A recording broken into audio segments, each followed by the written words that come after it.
PEGI 18.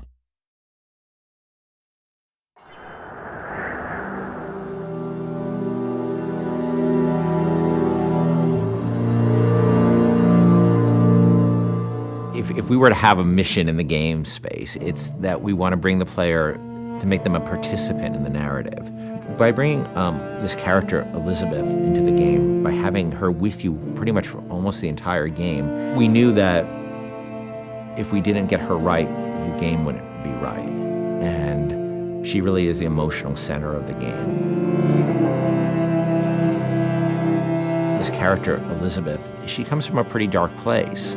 But she's also got an incredible amount of enthusiasm for life. And when we found Courtney, I think we found somebody who could do both. I don't dance. Come on, let's go. Why? What could be better than this? It's so complex. I mean, you're talking about really trying to bring forth all the complexities of human nature that impact us because you're having to use only your voice to convey your entire, the character and what you're trying to portray. You have to put your entire body into it. So there are times when I'm doing voiceover work and I'm literally drenched in sweat because my body is working so hard. Hey! Knock it off! Stop it! Will you stop it? I'm not here to hurt you. Who are you? My name is DeWitt. I'm a friend. I come to get you out of here. Get away!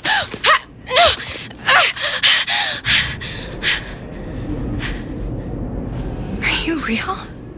It's not these one-note emotions, and I think that's what was so important to us as a collaborative team, to be really putting forth a narrative that was strong and that was complex and that was, reflective of how deep and the myriad of emotions that the human beings experience.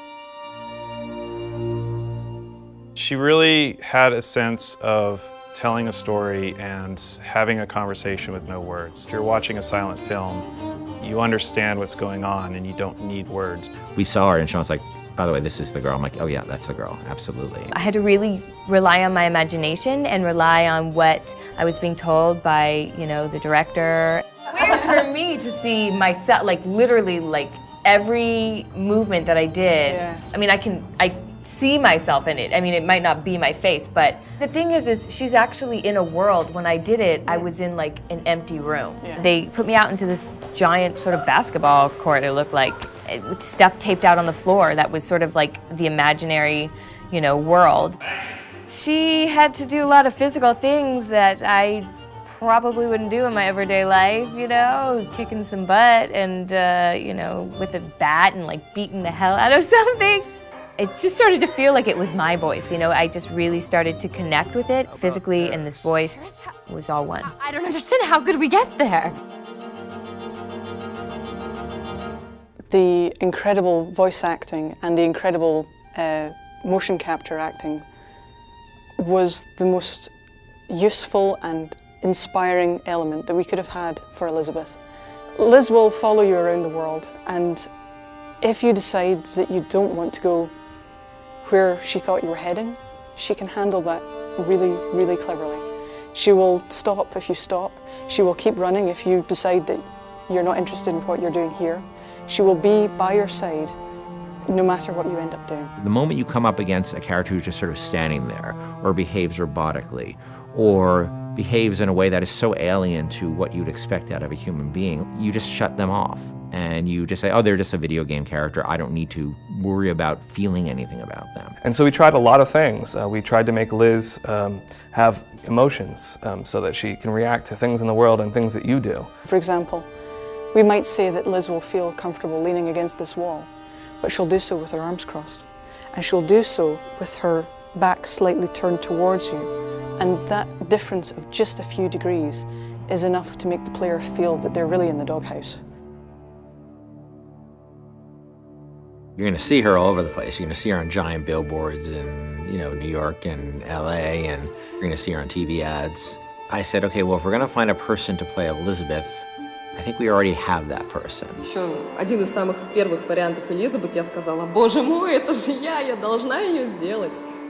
В один прекрасный день мне пришло сообщение на Facebook от Кена Левина о том, что у них есть ко мне предложение, от которого я не смогу отказаться, просьба связаться по электронной почте. И, соответственно, вокруг меня все суетились, чего-то хотели, потом сказали, так, все, начинаем работать, посадили меня на стул, сказали, просто сиди, смотри прямо в одну точку.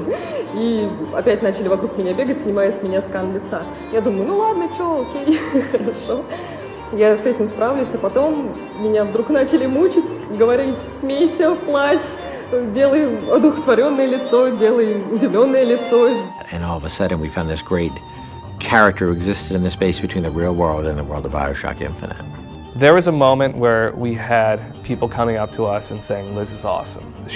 I have a story to tell you about. And it was, everybody had their own unique stories because she was just doing systemic things. They could do the same thing twice.